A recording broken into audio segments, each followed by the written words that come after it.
2024 मसीहा पर भारतीय जनता पार्टी सरकार ओडिशार दायित्व नेला पर युवक युवती मानक भविष्य को लेकिन से जमारू गुरुत्व बहन करूना युवक युवती मानक भविष्य नहीं कि भारतीय जनता पार्टी सब खेल खेलुँ पूर्वर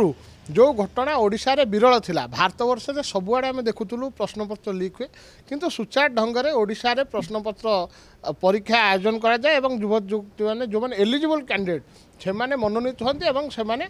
विवेचित होती किंतु 24 मसीहा पर कौन ये घटना घटुची 18 मासरे 18टा परीक्षा कौन उत्तर देवे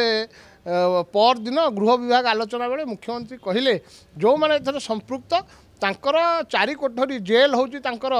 मुख्य बासस्थान आज कौन उत्तर देवे काली जो भली भाव प्रश्नपत्र लीक है जो परीक्षा आसूची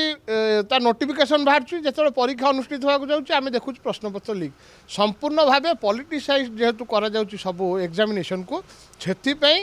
आर एभली अघटन घटुची एवं युवक युवती मान मन भितर गोटे संशय सृष्टि है।